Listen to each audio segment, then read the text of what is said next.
Start है, फटाफट देखना। 22 से क्या क्वेश्चन दे रखा, 22 में दे रखा है कि एक बस 480 किलोमीटर की दूरी, आज डेट क्या है 16, एक बस 480 किलोमीटर की दूरी, कितने 480, एक समान चाल से तय करती है। एक समान चाल आपको पता है ना, चाल घटती है ना बढ़ती है। अगर वो 40 किलोमीटर प्रति घंटे की रफ्तार से चल रहा है तो वो चलता जा रहा है, ठीक है। यदि इसकी चाल अब 8 किलोमीटर प्रति घंटा कम होती, क्या होती 8 किलोमीटर। अब चाल कम हो गई तो क्या होगा, समय क्या होगा ज्यादा लगेगा, है ना। तो उसी दूरी को तय करने में उसे 3 घंटे क्या होता, अधिक लेता। वो 3 घंटे क्या लेती, अधिक लेती। तो आपको बस की क्या निकालनी है, चाल। बात समझ आ गई। आपके पास में दी है दूरी, क्या दी है दूरी, कितनी 480 किलोमीटर, कितनी है 480 किलोमीटर। जो उसकी चाल है हम मान लेते हैं वो v है, जो उसकी चाल हम क्या मान ले रहे हैं उसको v। और इतनी दूरी तय करने में जो लगा समय है, क्या है समय, उसको हम क्या मान ले रहे हैं। तो चाल बराबर क्या होता है, दूरी बटा समय। चाल बराबर दूरी बटा समय। किसी को कोई दिक्कत है नहीं। तो चाल आपकी v है, दूरी आपकी 480 है और समय आपको कितना लगा 3। एक इक्वेशन ये बन गई। बोलो बात समझ आ गई। अच्छा, अब दूसरी कंडीशन में बोल रहा है कि जो चाल है क्या करो उसे कम और कितने किलोमीटर 8 किलोमीटर माइनस 8 हो गया, बराबर 480 तो उतना ही है। और समय अब क्या हो रहा है, अधिक लग रहा है। t प्लस x कर दो जी, t प्लस x क्यों, अच्छा टाइम है क्या अधिक लग रहा है, अच्छा t टाइम दे रहा है। इतनी बात समझ आ गई। ये इक्वेशन क्या आ गई, तो आपको v का मान निकालना है। किसका निकालना है, तो हम t का मान रखेंगे। किसका रखेंगे, t का। समझ रहे नहीं समझ रहे, हम एक काम करते हैं, यहाँ से निकालते हैं t का मान। तो इस इक्वेशन से t का मान क्या होगा, ये यहाँ चला जाएगा और v कहाँ आ जाएगा, यहाँ। t बराबर 480 बटे क्या v। कोई दिक्कत है आपको, इस इक्वेशन में क्रॉस मल्टीप्लाई करोगे तो ये बन जाएगा v माइनस 1 और यहाँ क्या हो जाएगा t प्लस t बराबर 480। यहाँ तक समझ आया। यहाँ पर आप t का क्या कर दो, मान कर दो। कोई दिक्कत है, तो देखो यहाँ क्या है v माइनस 8 तो ऐसे ही रहा। और वहाँ कितना हो गया आपका, t की जगह पे मान रख दो, t कितना है 480 बटे v। समझ आया आपको, प्लस 3 और प्लस का 3 इज इक्वल टू 480। यहाँ तक समझ आया आपको। एलसीएम ले लो, यहाँ पे एलसीएम लोगे तो कितना हो जाएगा, v का v हो जाएगा और यहाँ पर कितना हो गया 480 3 प्लस 3v। समझ आया आपको। और यहाँ कितना आ गया v माइनस 8 बराबर 480। अब आप क्या काम करो, देखो ये v यहाँ पर डिवाइड में है, ठीक है। तो इधर आके क्या होगा, मल्टीप्लाई। तो यहाँ तो हो गया 480 v। समझ आया आपको। और इन दोनों की आपस में क्या करनी है, गुणा। तो गुणा कर लो, पहले 480 को v से करोगे तो कितना आएगा 480 v माइनस, जब इसको इससे गुणा करोगे तो देखो 8 0 0 और 8 8 64, 8 चौक 32 और 6 38, 32 और 6 38, ठीक है ना। अच्छा इतना हो गया। अब इसको इससे गुणा करो तो प्लस 3v स्क्वायर बना और इसको इससे करेंगे गुणा तो कितना 8 4 24v। इतनी बात समझ आई। कौन है बाहर चिल्ला रहा, कौन से बच्चे 6 इतनी बात समझ आई आपको। अब इस इक्वेशन को थोड़ा सा एक तरफ कर लो, ठीक है। तो सबसे पहले हम v की घात 2 लिखेंगे, तो 3v की घात 2 बन गया। उसके बाद v वाले देखो, ये है 400 और यहाँ भी कितना है 400। तो देखो दोनों तरफ सेम चीज है तो कट जाएगा, क्या होगा कट गया। अब ठीक है, ये माइनस, यहाँ कितना हो गया माइनस का 24v और माइनस का 3840 बराबर कितना आ गया 0। नहीं आई बात समझ में। अब द्विघात समीकरण समझ गए सब लोग। अब द्विघात समीकरण है। अब देखो यहाँ देखो 3 तो 3 से कटेगा ही, 24 भी कटेगा। ये देखो क्या ये 3 से कट रहा है, 8 4 12 13 14 15, ये भी 3 से क्या हो रहा है कट रहा है। तो 3 क्या ले लेते हैं कॉमन, तो b स्क्वायर और यहाँ कितना आएगा 3 6 3 8 24, 3 का नाम 3 3 दूनी 6 3 8 24 और 0 इज इक्वल टू 0। यहाँ पे 3 गुणा में जरा के क्या हो जाएगा, तो आपके पास ये इक्वेशन बनी क्या b स्क्वायर 8v माइनस बराबर 0। अब आप क्या करना है, गुणन करने हैं तो 1280 के फैक्टर करेंगे आप। फैक्टर में देखो 2 से काटा आपने 6 4 0 आ गया, 2 से काटा 3 2 0 आ गया, फिर 2 से काटा 2 एकम 2 2 छिंग 12 और 0 आ गया। 2 से काटा कितना आ गया 80 आ गया, फिर 2 से काटा 40, फिर 2 से काटा 20, फिर 2 से काटा 10, 2 से काटा 5, 5 से काटा 1। समझ गए जी। अब क्या है कि घटाने पर कितना आना चाहिए 8। चलो देखते हैं 1 2 3 4 5 6 7 8 बार है, ठीक है ना। तो एक काम करो आप इनको लो और इनको लो, देखते हैं क्या होता है, ठीक है ना। 2 दूनी 4, 4 दूनी 8, 8 दूनी 16, 16 दूनी 32, 32 दूनी 64। चलो एक बार देखते हैं 64। और यहाँ कितना बचा 5 दूनी 10, 10 दूनी 20। नहीं आएगा। अच्छा चलो यहाँ पर दो प्लस कर देते जी। यहाँ तक कितना आया 32, 32 कितना आया 32। आप इन्हें देखो कितना है 5 दूनी 10, 10 दूनी 20, 20 दूनी 40 आ गया जी। 40 में से कितना घटाने का 32। समझ गए नहीं समझे। तो v स्क्वायर माइनस यहाँ आ गया 40v। अगर ये प्लस माइनस में जी। अब ये प्लस हो जाएगा, मैं थोड़ा डायरेक्ट कर रही हूँ तो यहाँ कितना आ जाएगा 32v माइनस 12। ठीक है बराबर कितना 0। इनको में कॉमन लोगे तो v कॉमन आ गया, v माइनस कितना आ गया 40 और प्लस यहाँ पर 32 कॉमन लोगे तो यहाँ पे आएगा देखो v माइनस कितना 40, क्योंकि आपको पता है यहाँ तक कितना है देखो 2 दूनी 4 दूनी 8 दूनी 16 दूनी 32। तो यहाँ तक आ गया तो अपने आप ही कितना बचता है 40 बचता है। आप करके देख लेना, आपको कॉमन लेना आता है, इसमें कोई नई बात नहीं आता है ना। अब आपके पास आया v माइनस 40 और दूसरे में आया v प्लस कितना 32। तो एक बार दोनों को 0 लोगे, एक बार v को 0 40 आ गया और एक बार v से क्या आएगा माइनस। चाल कभी माइनस में नहीं होती, अमान्य है। अमान्य हो गया। चाल क्या आ गई 40 किलोमीटर प्रति घंटा। नहीं आई बात समझ में, कितनी आई चाल 40 किलोमीटर प्रति घंटा। आ गई बात समझ में। अब इक्वेशन में v का मान रखेंगे। क्यों रखेंगे, उन्होंने v बोला है निकालने के लिए, v आपने निकाल दिया। अगर आपने t निकाला होता तब इक्वेशन में रखते मान। नहीं आई बात समझ में पक्का। अच्छा चलो आगे चले जी। इसी में अथवा करके एक और क्वेश्चन दिया है इन्होंने, वो भी इसी एक्सरसाइज का है। इन्होंने कहा है क्या परिमाप 140 मीटर कितना 140 किलोमीटर वॉल्यूम है मीटर तथा क्षेत्रफल 1000 मीटर स्क्वायर का एक आयताकार पार्क बनाना संभव है। यदि है तो इसकी लंबाई चौड़ाई और विकर्ण आपको क्या करने हैं। सवाल समझ आया। इन्होंने क्या पूछा कि क्या आपको कोई एक ऐसा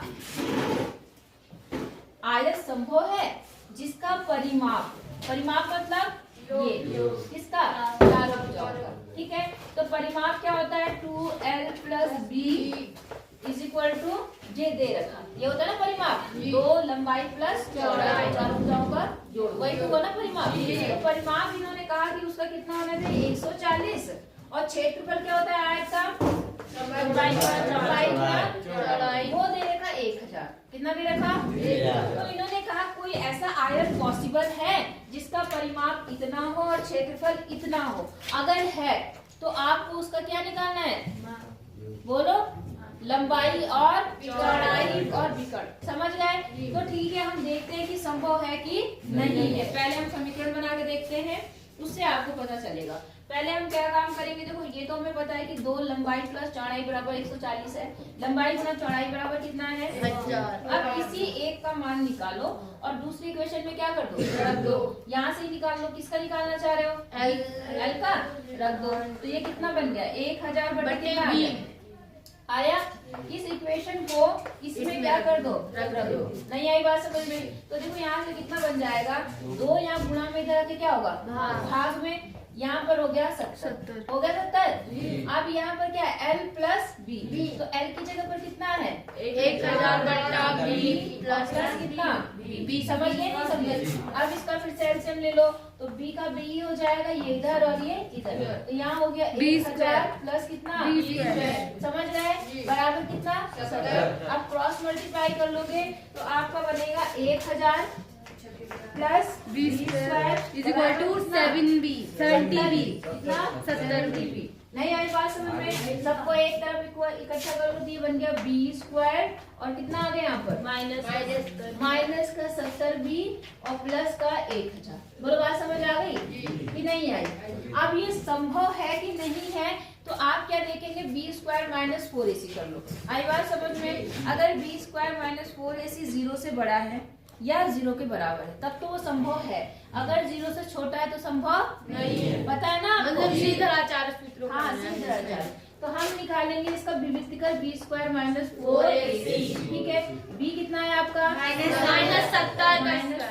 ठीक है, माइनस 4a कितना है 1 और c कितना है 1000। 700 700 7 सत्ते 49 माइनस 4000 कितना 4 और घटाने पर कितना आ गया 49। कितना आया? मतलब संभव है। इसका मतलब ये बड़ा है किससे? 0 से। ऐसा आयत क्या है? संभव। आयत संभव है। समझ आया नहीं आया आपको? आ गया? अब आपको लंबाई और मतलब इसके क्या करने हैं? फैक्टरी करने हैं। तो आप किसी भी विधि से कर सकते हो। मैं सीधी तरह से ऐसे कर दूं, कोई दिक्कत है आपको? नहीं। मैं इसलिए करती हूँ क्योंकि इतना हमने निकाल ही लिया है, थोड़ा सा और निकाल लेंगे। तो आपको पता है हम x बराबर लिखते थे, यहाँ पे क्या लिखेंगे b बराबर। क्या लिखेंगे? b बराबर।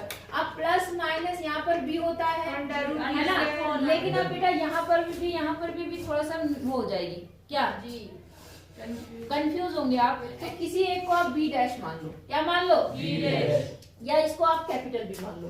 क्या मान लो? कैपिटल। कोई दिक्कत है? नहीं जी। कैपिटल बी मान लो। क्या मान लेते हैं हम लोग यहाँ पर? Capital B. ये सूत्र वाला बी है, मतलब आपने जो लंबाई और चौड़ाई ली है उसमें कैपिटल मान लो। कोई दिक्कत? क्यों? क्योंकि अलग अलग चीजें हैं, इन्हें एक नहीं बोल सकते। तो ये कैपिटल बी हो गया। अब होता है माइनस का बी, ये सूत्र होता है plus minus under root B square minus 4ac। आप चाहे किससे कर सकते हैं, कोई दिक्कत नहीं है, है ना? आप देखो माइनस भी मतलब ये वाला नंबर, तो माइनस पहले से है और माइनस यहाँ माइनस से माइनस का 70 जी और प्लस माइनस अंदर कितना आया 49 7 7 जा 7 आ जाएगा जी 2 और क्या है वहाँ पर? A 1 है 2 आएगा। समझ है नहीं समझे? आप देखो ये तो 70 हो गया और ये प्लस 7 और यहाँ कितना हो गया 2। आपको पता है एक बार प्लस चिन्ह लेते हैं। कौन सा चिन्ह लेते हैं? तो b का मान देखो क्या बनेगा जब प्लस देंगे। ये बनेगा 70 प्लस 7 70/2। समझ गए? तो 77 बटे क्या 2। 77 का मतलब है 3 2 3 6 एक आया 2 8 16 2 पंचे 10 इतना मीटर। समझ गए? और एक बार लेंगे हम कौन सा चिन्ह? माइनस। तो माइनस लेंगे तो कितना आएगा देखो 77 सॉरी 70 माइनस 7/2 कितना आ गया 63 अपॉन कितना 2। मतलब 2 3 6 2 कम 2 और 5। नहीं आई बात समझ में? तो ये b के मान आ गए 2, है ना?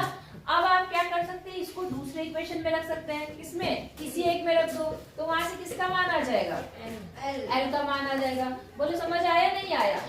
पक्का? इसमें रख देते हैं, इस वाले में। b का कौन सा मान रखेंगे? दोनों रखेंगे।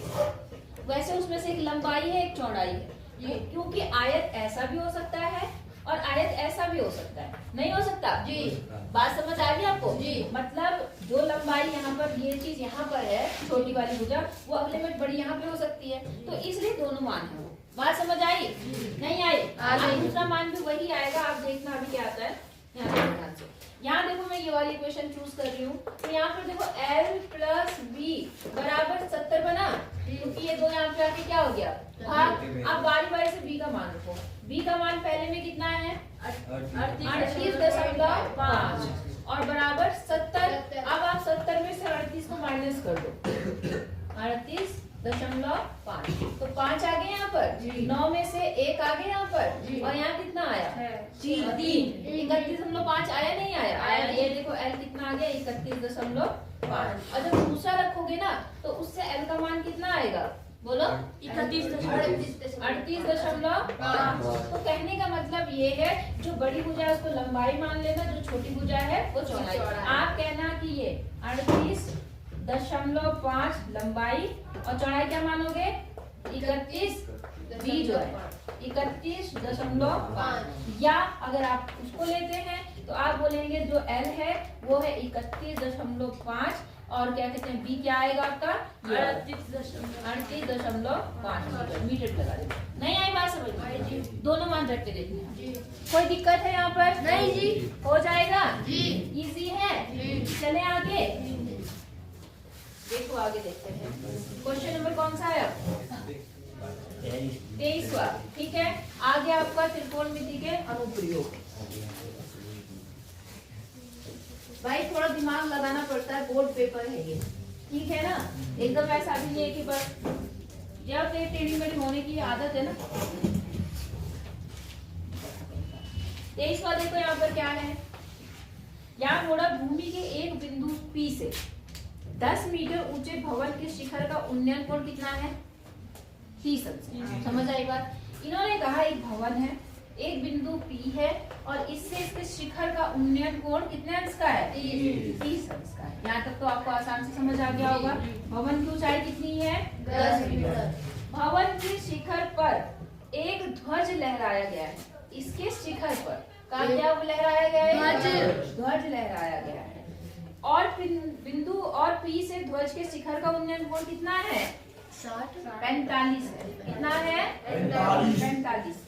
तो आपको ध्वज दंड की लंबाई बतानी है। ध्वज दंड मतलब समझ रहे हो? ध्वज का डंडा ये वाला, इसका आपको क्या करना है? निकालना है। हाँ, इसको ये H मान लो। आया बात समझ में? और दूसरा इन्होंने एक और बात बोली, बिंदु P से भवन की दूरी भी निकालनी है। X मान लो। इसको हम क्या मानेंगे? X। यहाँ तक आपको समझ आया? आगे सबको आसान सवाल है। इसमें देखो आप पहले ये A भी आपका भवन है, ये बिंदु P है, ये मान लो C जो है BC क्या है? ध्वज है। सारा लिख लेना। पहले जो ये मीनार है, ये ध्वज है, ये बिंदु P है, इसके शिखर का B का उन्नयन कोण इतना है, यहाँ पर उन्नयन कोण इतना है, सारा लिख लेंगे। फिर त्रिभुज लेना पहले ये छोटा वाला और ये और ये किस में यूज होते हैं? टेन में। तो आप क्या लिखेंगे? 10 बराबर 10/x। कोई दिक्कत यहाँ तक? tan 30 का मान कितना होता है? जल्दी बताओ। 1/√3 होता है। क्या होता है? 1/√3। बस अब तुम ये भी भूल जाओ, ये जो कि फटाफट आंसर देना था वो भी नहीं दे पा रहे। x का मान यहाँ से कितना आ गया? ये आया देखो 10√3। कितना आ गया? 10√3 मीटर। समझ गए? अब आप क्या काम करेंगे? ये बड़ा वाला त्रिभुज ले लेंगे। यहाँ पर कितना आएगा? 10/45 ये पूरा पूरे में क्या है? 10 + 10 और बटे x। x का मान आ चुका है, कितना आया? 10√3। किसी को कोई दिक्कत है? 10/45 का मान कितना होता है? 2। कितना होता है? 1। तो ये 1 हो गया। जब 1 से इधर क्रॉस मल्टीप्लाई करेंगे तो ये पूरा का पूरा वही रहेगा। 1 से गुणा करने पे कोई फर्क पड़ेगा? नहीं। और यहाँ पर h + 10।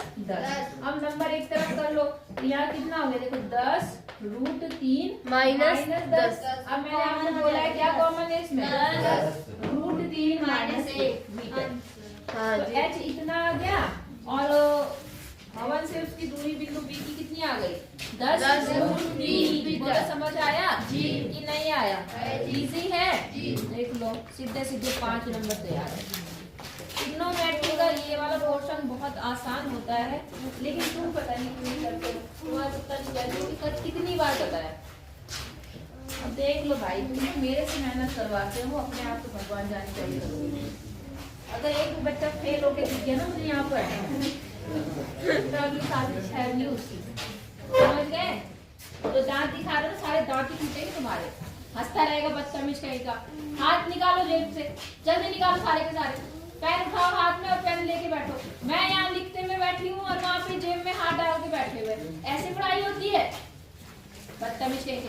किसी के हाथ अगर पेन से दूर हटे तो सोच लेना कॉपी से अलग। ये नहीं कि भाई जो इम्पोर्टेंट पॉइंट है उन्हें नोट करते रहे।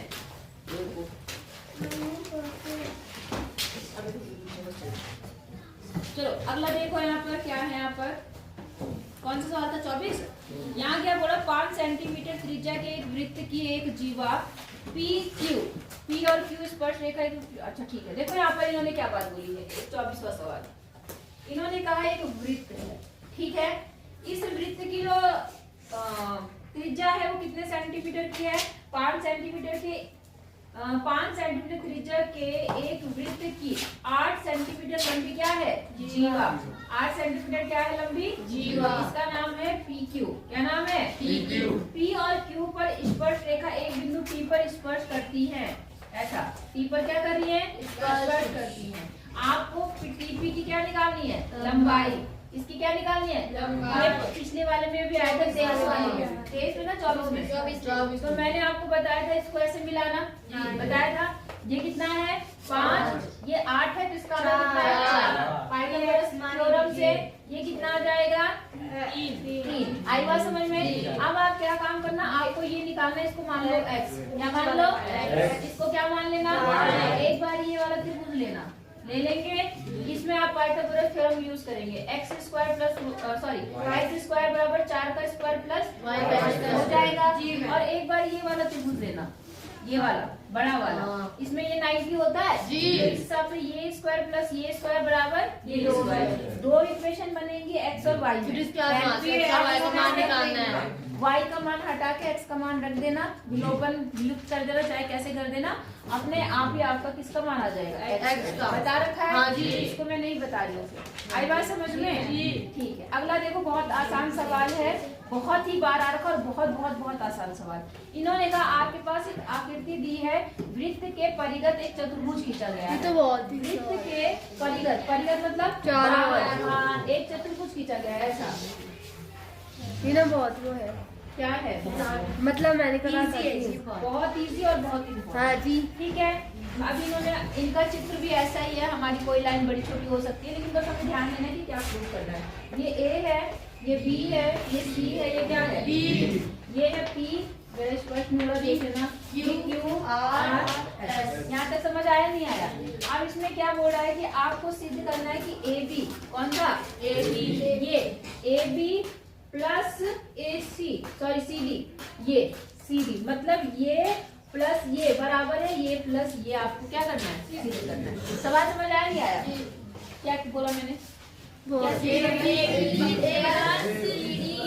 मैम जी, जो वृत्त की दो स्पर्श रेखाएं वो होती है एक दूसरे के बराबर। हाँ जी, वही रूल लगाना है। AB plus CD is equal to है आपका BC प्लस AD। बात समझ आ गई? ये आपको प्रूफ करना है। ये क्या करना है? आप देखो, आपने क्या करना है, आप वही बात लगाएंगे कि बाह्य बिंदु से वृत्त पर खींची गई स्पर्श रेखाएं आपस में क्या होती है? बराबर होती है। क्या होती है? बराबर। नहीं आई बात? आ गई। तो मैं इन पर नंबर डाल रही हूँ क्योंकि हमारे पास टाइम कम है। इसको पूरा लिखना आप एग्जाम में, क्योंकि कोड नहीं है जो नंबर से काम चल जाएगा। मैं इसको 1 मान रही हूँ, इसको भी 1 मानना पड़ेगा। ये क्या है? 2, यहाँ भी 2, ये 3, ये 3, 2, ये 4, वो 2 की जगह 3, ये 4 और ये 4। समझ गए मैंने नंबर क्यों डाला? क्यों? क्योंकि टाइम कम है और हम क्या काम करना चाह रहे हैं, इसको जल्दी करना चाह रहे हैं। तो आपने क्या करना, आपने पूरा नाम लिखना है। ठीक है। ये पहले लिखना पड़ेगा कि बाह्य बिंदु से वृत्त पर खींची गई स्पर्श रेखाएं क्या होती हैं? बराबर। इसलिए ये इसके क्या हो गई? बराबर। ठीक है।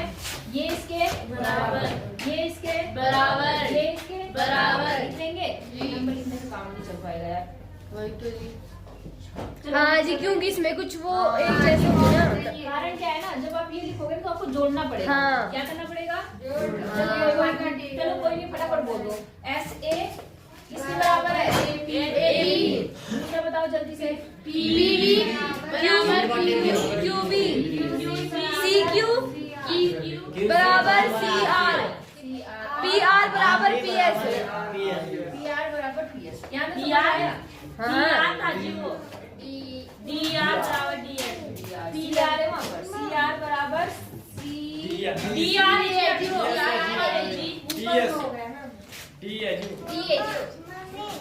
CR बराबर DR।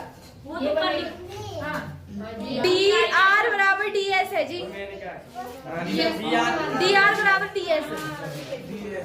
पहले आपने CQ ये तो मैम सही है, ऊपर वाले। रुक जा, अभी जाएंगे अभी। बस 2 मिनट अभी तो मैं आती हूँ। चाबी बना रही हूँ। 1 मिनट। पता है यार। DR बराबर DS। ds, ठीक है ना? इतनी बात समझ आ गई आपको? अब आपको अपना ये लाना है, आपको ऐसे लाना है, ऐसे जोड़ना है। ए बी कैसे आएगा वो सोचो। ए बी आएगा आपका जब आप ए बी और पी बी को जोड़ोगे। क्या जोड़ोगे? ए बी ये है, पी बी ये है, इनको जोड़ दो। आप जोड़ देंगे, इक्वेशन 1 और 2 को क्या करते हैं? जोड़ दो। लेकिन ऐसे जोड़ना कि ध्यान से। तो देखो ए पी प्लस क्या बना यहाँ पर? बी बी बी बन गया। तो दूसरी साइड ये जुड़ेंगे, क्या है यहाँ पर? S A plus B Q. इसे इक्वेशन 3 मान लेना। 3 नहीं 4 तो ये हो गई थी, 5 मान लेना। समझ गए? दूसरा क्या है यहाँ पर? CD किससे जुड़ा हुआ है? देखो CR और RD से। CR का आपका तीसरी और चौथी और RD कौन सा है? ये। तो इन दोनों को जोड़ना। समझ रहे क्यों ऐसे जोड़ रहे हैं? अगर आप ऐसे जोड़ोगे तो फंस जाओगे। इनको ध्यान से जोड़ना, कोई फर्क नहीं पड़ता। इस इक्वेशन को ऐसे लिख दो। नहीं आई बात समझ में? तो यहाँ बन गया CR प्लस DR बराबर क्या आ जाएगा? CQ plus DS। इसे इक्वेशन 6 समझ गए? अब 6 और इसको भी जोड़ दो। नहीं आई बात समझ में? समझ रहे हैं जी? तो इसकी जगह पर क्या बन गया है? AB। इसकी जगह पर CD। समझ गए? तो इनको मैं जोड़ दे रही हूँ। यहाँ बन गया AB प्लस CD। आप चाहे पहले लिख के तब अलग अलग कर लेना जी। बराबर अब यहाँ आ जाओ। BC plus DA। देखो SA और DS क्या बना? AD बना जी। SA कौन सी लाइन है? कहाँ है से? ये लाइन है। और प्लस DS कौन सी लाइन है? AD। हाँ मतलब DA बन गया है ना? तो क्या बन गया यहाँ पर? DA। दोनों मिलके यहाँ पर DA बन गया जी। और प्लस इन दोनों को जब जोड़ोगे तो आपका यहाँ B बन जाएगा और हैंस प्रूफ हो जाएगा। नहीं समझे? पक्का जी। थोड़ा जल्दी है लेकिन समझ आया नहीं? आ गया। तो बचे हुए क्वेश्चन 25 से आपका हम लोग करेंगे 3 क्वेश्चन बचे हैं छठे पीरियड में। 3 क्या 4 एक और करके, ठीक है? ठीक। ऊंचाई दूरी वाला सवाल किया, ये मैंने थोड़ा ध्यान नहीं दिया। इसमें पाई का मान, उसमें √3 का मान दे रखा। क्या दे रखा? √3 का मान आया था 1.732 होता है ना? तो जहाँ वो आया था क्या क्या आया था? वो x कितना आया था वहाँ पर? 10√3 आया था। और जो h आया था वो कितना आया था? √3 माइनस 1 आया था। आया था नहीं आया? तो यहाँ पर आप क्या करना, √3 के मान भी रख देना। तो 10 से यहाँ पर 1 पॉइंट शुरू करा है 732 से गुणा करोगे तो 0.1 अंक खिसक जाएगा। 17.32 मीटर आएगा। कितना आएगा? 17। और यहाँ पर भी वही सेम काम करना है। 10 1.732 माइनस 1। तो जब इसे माइनस करोगे तो यहाँ पे आएगा 0.732। ठीक है? अब गुणा 10, 0.1 अंक खिसक जाएगा तो 7.3 मीटर ये हो जाएगा। नहीं आई बात समझ में? मैंने √3 नहीं देखा था लेकिन अभी समझ आ गया। मतलब अभी देखा मैंने, अभी नजर पड़ी। तो बोलो बात समझ आ गई? चले हम आगे जी। तो लंच से पहले हमारा होगा था 24, है ना? अब हम करते हैं 25 सवाल। 25वां ये सवाल मैं बोल रही थी कि शायद एग्जाम्पल का होगा जहाँ तक मुझे लगता है, या तो बाहर से होगा। मैंने ध्यान नहीं दिया, एग्जाम्पल मैंने बताया। इसमें देखो क्या बोल रहा है कि A मीटर और B मीटर ऊंचाई के 2 खंबे परस्पर P मीटर की दूरी पर है। समझ आया? एक खंबा, जो 25वां सवाल है, एक खंबा A मीटर ऊंचाई का है। कितने मीटर ऊंचाई का? A metre. और एक कितनी मीटर का है? B metre. और परस्पर P मीटर की दूरी पर है। कितने मीटर की? P metre. नहीं आई बात समझ में? अच्छा अब देखो, सिद्ध कीजिए कि प्रत्येक खंबे के शिखर से दूसरे खंबे के पाद को जोड़ने वाली रेखा के प्रतिच्छेद बिंदु की ऊंचाई इतनी है। समझ आया? प्रत्येक खंबे के शिखर से मतलब इसको यहाँ से जोड़ दिया। नहीं आई बात समझ वाले को, और इसको यहाँ से। हो सकता है छोटे बड़े हों, बराबर तो खैर क्या ही होंगे क्योंकि अलग अलग दे रखा। बात समझ आई? तो आपको ये प्रतिच्छेद बिंदु मिला, आपको इसकी ऊंचाई निकालनी है। और जो कि इन्होंने कहा इतनी है। कितनी है? AB/A + B, मतलब इतनी आनी चाहिए ये ऊंचाई। बात समझ आ गई? मतलब A और B को जोड़ने पर और मतलब गुणा करने पर और नीचे जोड़ने पर, मतलब जो एक प्रतिच्छेद बिंदु है ना, इसकी जमीन से ऊंचाई ये होनी चाहिए AB/A + B। नहीं आई बात समझ में? आएगी। तो फिलहाल हम अपनी कैलकुलेशन के लिए इसको क्या मानते हैं?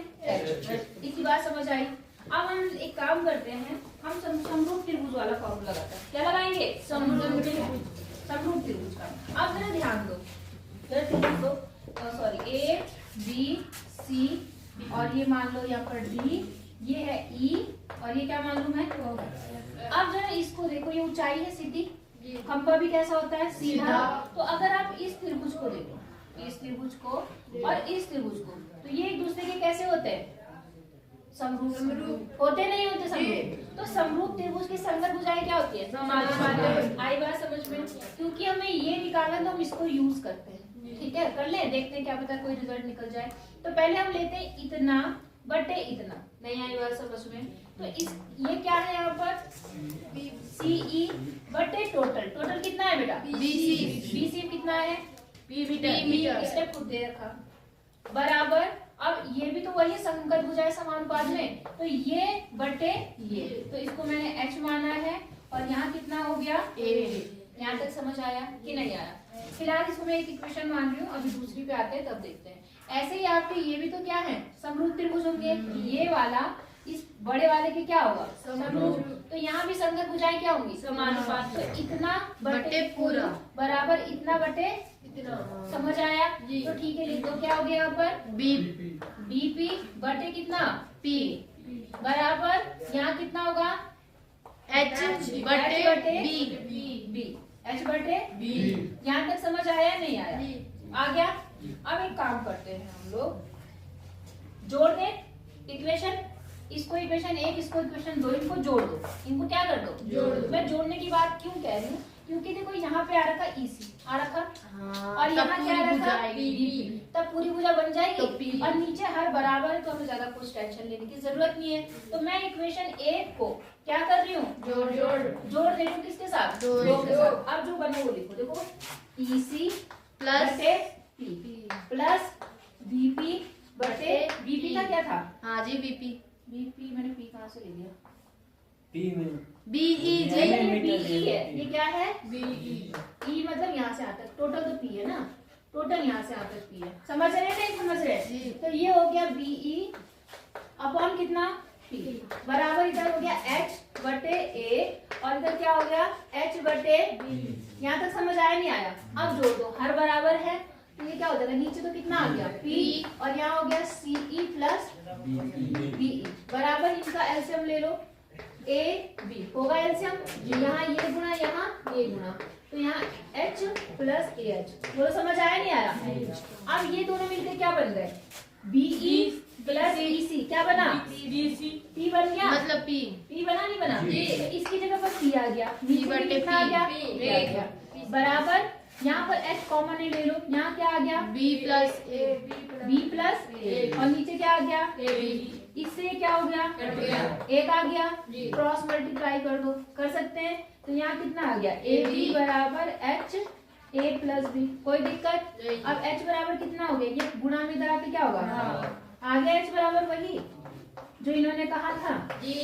नहीं आई बात समझ? नहीं आया? इन्होंने कहा कि ये जो ऊंचाई है वो कितनी होनी चाहिए? तो आ गई हमारी या नहीं आई? कोई दिक्कत? तो बेटा ऐसे दिमाग लगाना पड़ेगा कि कौन सी एक्सरसाइज का क्वेश्चन हो जाएगा। आगे चलें।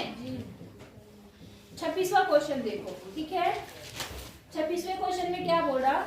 एक बर्तन, मिटा दो इसको। एक बर्तन उल्टे शंकु के आकार का है। कैसे आकार का है?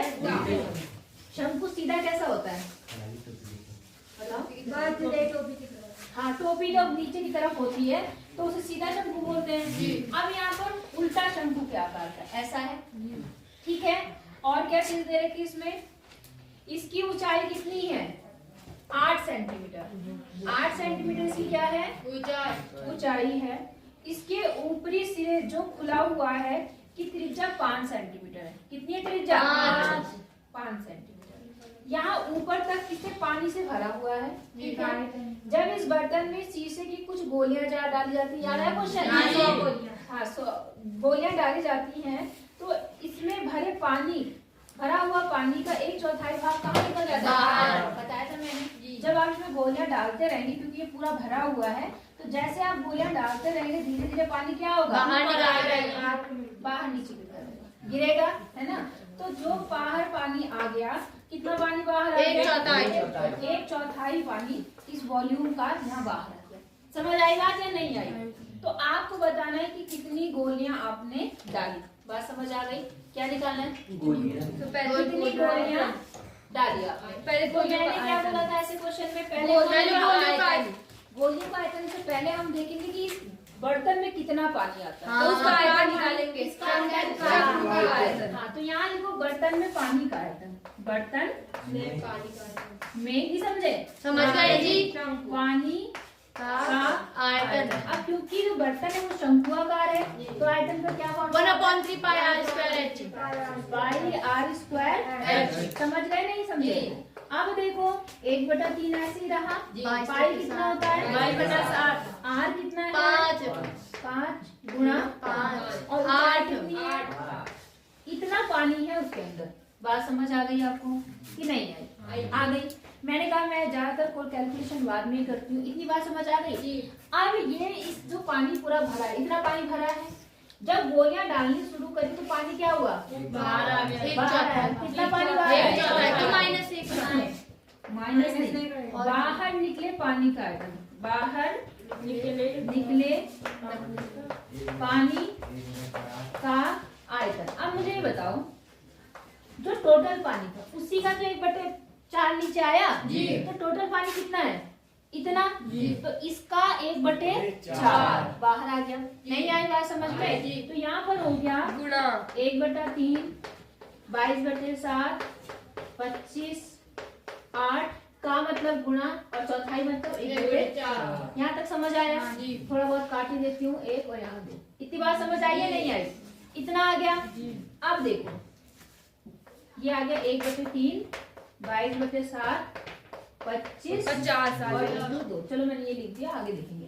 अब जो मैंने आपको बताया है इतना पानी बाहर आ गया जी। तो मैंने क्या बताया था आपको कि जितना गोलियों का आयतन होता है उतना ही द्रव बाहर निकालती है। नहीं आई बात समझ में? किसी भी द्रव में जितनी भी आपने कोई चीज डाली है वस्तु को, है ना, आज की वीडियो में जब कोई वस्तु डाली जाती है तो वो जो जितना पानी वो बाहर हटाती है उसका भार होगा जी, वही उसके आयतन के बराबर होगा जी। बात समझ आ गई?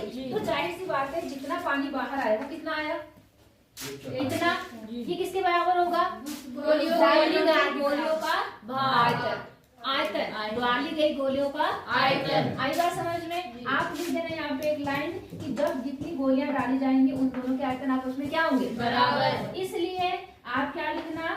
डाली गई गोलियों का आयतन। डाली गई, नहीं आई बात समझ में? आई। गोलियों का आयतन बराबर वही जो पानी बाहर निकला उसका आयतन। नहीं आई बात समझ में? अब गोलियां किस प्रकार की हैं? गोल। गोल। तो गोल का आयतन क्या होता है? बोलो। गोल का आयतन क्या होता है? 4/3 है जी। पाई आर क्यूब। तो हमने मान लिया कि वहाँ आपने n गोलियां डाली। क्या डाली? n गोली। एक गोली का आयतन हो गया 4/3 पाई आर क्यूब। अब देखो बेटा मैंने वहां भी आर लिखा है, यहाँ भी आर लिखा है। एक आर नहीं है, ये है कि नहीं है? तो इसको ध्यान देना। आप चाहो तो इसे कैपिटल आर लिख दो, चाहे उसे कैपिटल लिख देना, मतलब अलग अलग दिखाओ कि आर अलग अलग है। नहीं आई बात समझ में? बराबर कितना? 1/3 पूरा, ये सब तो पूरा ऐसे ही आएगा। यहाँ तक समझ आया नहीं आया? अब आप सॉल्व कर लो। एंड यहाँ कितना हो जाएगा? 4/3 22/7। आर कितना है? कितनी गोलियां, मतलब किस मोटाई की गोलियां डाली गई हैं मैं बताती हूँ आपको। आपके पास तो पेपर नहीं है। 0.5 सेंटीमीटर। कितनी? 0.5। तो 0.5 के साथ 3। समझ आया नहीं आया? पक्का बताना। आ गया जी। अब देखो 22/7 से 22/7 क्या हो गया? घट गया। इस 3 से 3 भी क्या हो गया? घट गया। अब जो बचा उनको मैं लिख लूँ, यहाँ लिख दूं जी। n बराबर जो गुणा में है वो भाग में ले जाओ, जो भाग में है वो गुणा में। तो फिलहाल देखो यहाँ पर पहले जो है वो लिख लो। दूसरी तरफ में क्या है? 1 लिखते नहीं है, 50 है। क्या है वहाँ पर? 50। ये कट गया, ये भी कट गया। अब यहाँ पर क्या है? देखो 4 है, गुणा में तो कहाँ जाएगा? भाग में। और ये भी क्या है? गुणा में, तो कहाँ जाएगा? 0.5 0.5 समझ गए नहीं समझे? कितने अंक पे दशमलव है? 1 2 3 हट गए दशमलव सारे कि नहीं हटे? अब समझ आया नहीं आया? 5 से काटो, 5 का नम 5 फिर 5 से काटो, 5 दूनी 10, फिर 5 से काटो, 5 हो गया, 4 से काट दो, 5 चौकू जी, 5 20 400 आएगा। अच्छा 400 आया, अच्छा 1000 400 आएगा, 400 हाँ, ठीक है। 4 से काटो कितना आ गया 100, तो n बराबर कितना आ गया 100। इसका मतलब उस पानी में आपने कितनी गोलियां डाली 100 गोलियां डाली, जिससे कि पानी का चौथाई भाग क्या हो गया बाहर आ गया। आई बात समझ में कि नहीं आई? इजी है जी, पक्का जी। हाँ आपने वो 1/4 को उससे गुणा क्यों किया जी? किसको? जो मतलब बाहर निकला पानी था। मैंने 1/4 को उसे नहीं गुणा करा, हमने पहले ये देखा कि इस बर्तन में कितना पानी आया वो निकाल लिया, फिर कितना पानी बाहर निकला वो देख लिया हमने। वो इसलिए हमने जो यहाँ पर हमने गुणा किया 1/4, वो टोटल का 1/4 है, मतलब ये कुल पानी है। ये क्या है? कुल पानी। तो इसका चौथाई पानी कहाँ आ गया बाहर। तो हमने ये देखा बाहर कितना पानी निकला, तो इसका चौथाई तो है बाहर जी। हाँ क्या नहीं समझे? मान लो ये पानी जो है वो 100 लीटर है। कितने लीटर है 100, और इसका चौथाई भाग कहाँ निकल गया बाहर। तो बाहर कितना पानी निकला 1/4 का मतलब इसमें 1/4 करोगे तो काटोगे तो कितना आएगा 25। इसका मतलब 25 लीटर पानी कहाँ निकल गया बाहर। तो तभी तो यहाँ गुणा करेंगे। नहीं समझे? आ गए? तो इतना पानी बाहर निकला। अब ये पानी बाहर कैसे निकला? क्योंकि आपने उसमें क्या डाली गोलियां। तो जितना पानी उसने हटाया गोलियों ने वही तो बाहर आया। दोनों के आयतन क्या होंगे बराबर। हाँ नहीं समझे? पहले ऊपर वाला हाँ। पूरा आयतन है, मतलब उस पानी का समझ में? हाँ जी हो जाएगा जी। अब इसमें एक अथवा करके क्वेश्चन क्या है वो देखते हैं और फिर लास्ट क्वेश्चन देखते हैं, ठीक है? कोई दिक्कत है अब? नहीं जी। मिटा दूं जी। अच्छा अगला देखो, इसमें अथवा करके दे रखा है क्वेश्चन। तुमको मुझे लग रहा है ना कि मैं ही जा रही हूँ पेपर देने, तुम मेरे से जो करा रहे हो अपने आप को उतारते तक नहीं हो तुम सवालों को। अच्छा अगला सवाल देखो, किसी वृत्त के चाप केंद्र पर किसी वृत्त का एक चाप केंद्र पर 60 अंश का कोण अंकित करता है। समझ गए? वृत्त का 26 का सेकंड वाला है, 26 का क्या है अथवा करके जो है एक चाप है। एक चाप क्या है? केंद्र पर कितने अंश का कोण बना रहा है 60 डिग्री। बात समझ आई जी? यदि चाप की लंबाई 22 सेंटीमीटर, अब मतलब 22 सेंटीमीटर है, तो चाप द्वारा बनाए गए त्रिज्यखंड का क्षेत्रफल निकालना है। इसका क्षेत्रफल निकालना है। ये इतना आसान सवाल है। बोलो। ये 22 सेंटीमीटर वो दे रखी जी। ये चाप दे रखा है, यहाँ से लेकर यहाँ तक की लंबाई दे रखी। समझे कि नहीं समझे? अब देखो पहले आप आओ, इसने कहा त्रिज्यखंड त्रिज्यखंड बोला है इसने जी। बाबा त्रिज्यखंड में एक बात बताओ, त्रिज्यखंड का क्षेत्रफल का सूत्र क्या होता है? थीटा बटे 360 पाई आर स्क्वायर। है या नहीं है जी? तो मुझे एक बात बताओ, इसमें थीटा दिया है हाँ जी, इसमें त्रिज्या नहीं दी है बस त्रिज्या। तो इसका मतलब आपको ये दिया है चाप की लंबाई, इससे क्या निकालेंगे त्रिज्या। तो चाप की लंबाई क्या चाप की लंबाई का क्या सूत्र होता है? Theta upon 360 2 pi R. हाँ बिल्कुल 2 पाई आर। अब इससे हम क्या निकालेंगे आर।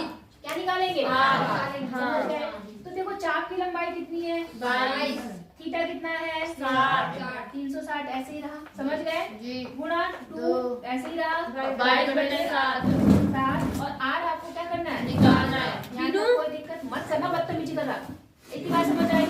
अब देखो 0 से 0 कट गया 6 6 40, यहाँ पर कितना आ गया 3। अब जो गुणा में वो भाग में जो भाग में वो, तो ये हो गया 22 गुणा 3 बटे सॉरी 22 से 22 में तो कट गया।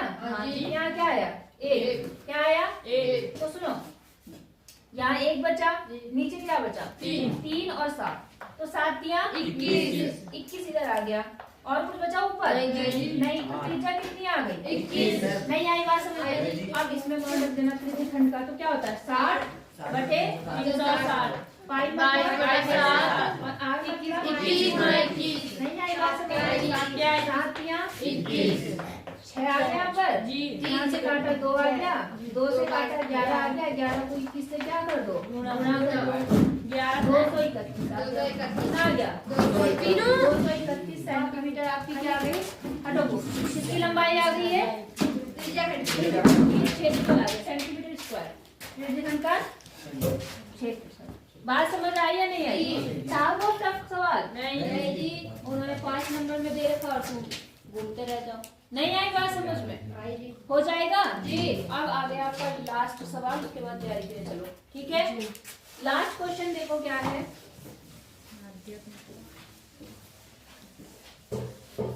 इसमें निकालना है बहुलक। लास्ट क्वेश्चन हमेशा इसी चैप्टर से आता ज्यादातर जी। तो क्या निकालना है इसमें? बहुलक। बहुलक निकालना है। क्या निकालना है? बहुलक।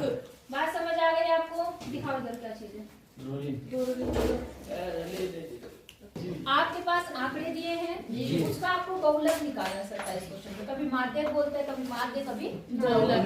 तो यहाँ दिया है वर्ग अंतराल, ठीक है, यहाँ दिया है फ्रीक्वेंसी, ठीक है, इतना आपको समझ आया।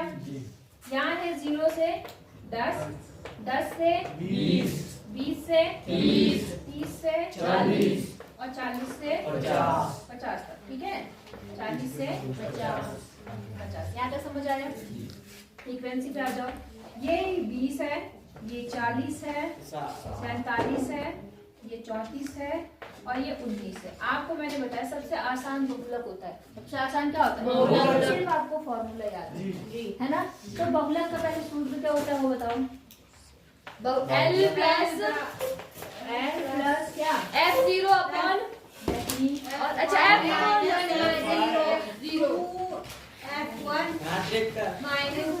Plus minus F0 F2 F plus होगा जी कि माइनस होगा?